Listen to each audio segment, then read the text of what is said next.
What is up, YouTube? Welcome in and welcome back. So today I'm going to take another look at Sarah Millican.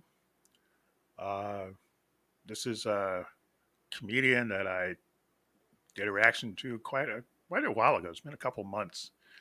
Um, and the funny thing was just recently, like a couple days ago, in my notifications, somebody saw one of her videos and made a comment. It's like, oh, you should check more of her stuff out.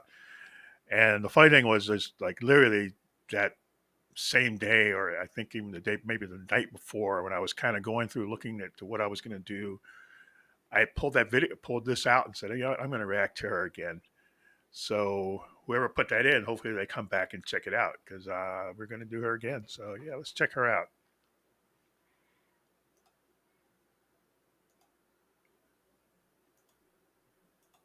I've always been quite a late developer. Like, you know, when you first find out about the birds and the bees, where babies come from, give us a cheer if you found out via family?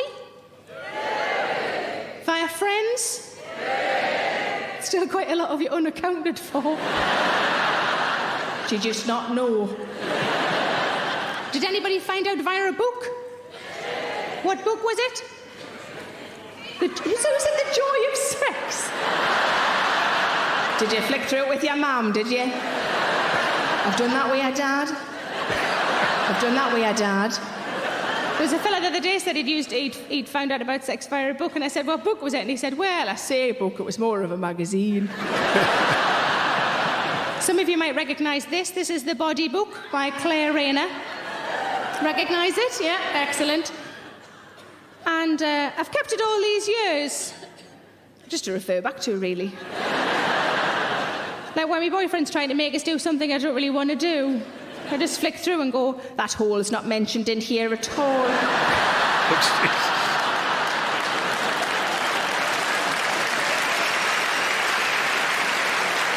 If Claire Rayner doesn't approve, then neither do I. But this book refers to the, vagina.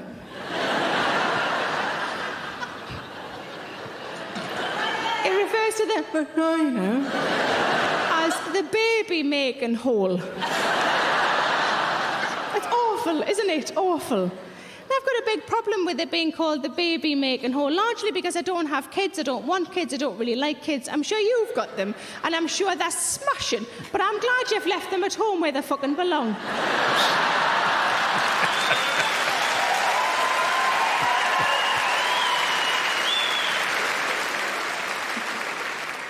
Somebody I know was recently having to child-proof the house, and I totally picked up the wrong end of the stick.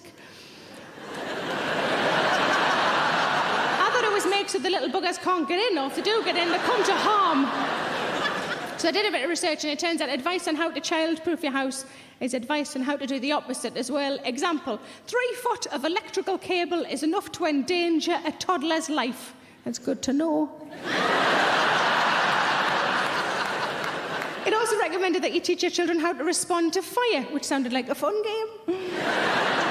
So I reckon a combination of the following things is enough to keep the little shits out of my house.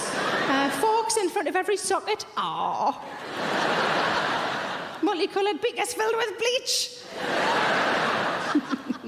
And bonny sparkly things at the bottom of your pond. Ooh, splash. That's what childproofing means to me. A friend of mine had a baby girl recently, and I wanted to buy a present because it's a nice thing to do, isn't it? But I don't know why you're supposed to buy babies. But a different friend who has adult children, she said, oh, there's only one rule, you buy her something to grow into. That's the rule. So I bought her a bra.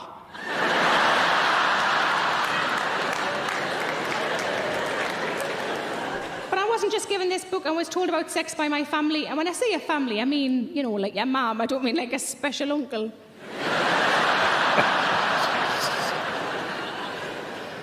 But when I was little, I was quite creative, but incredibly shy.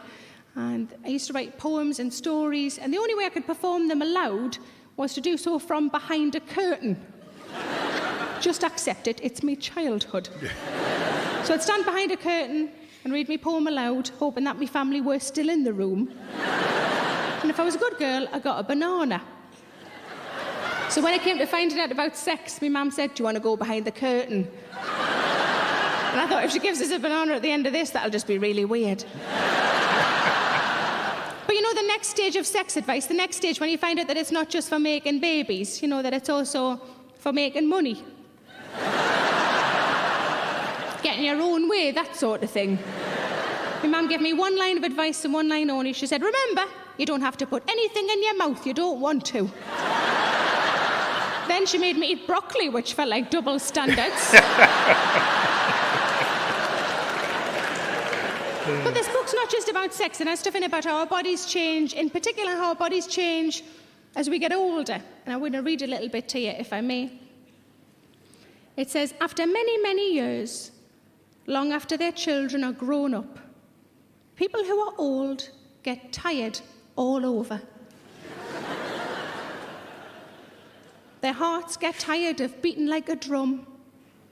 Their muscles get tired of storing up work. Their brains get tired of thinking and feeling. The time has come for the old person to die."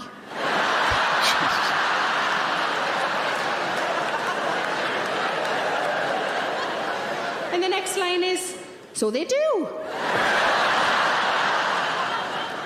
But what horrifies me is just before that, there's a section all about naps. I love a nap. I've got a horrible feeling that I'm a paragraph above death. Hello, it's Sarah Millican here. Please make sure you subscribe to my channel to stay up to date with all of my latest videos. Don't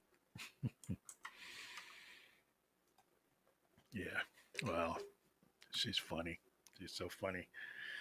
The thing that makes her, and I've done a couple other um,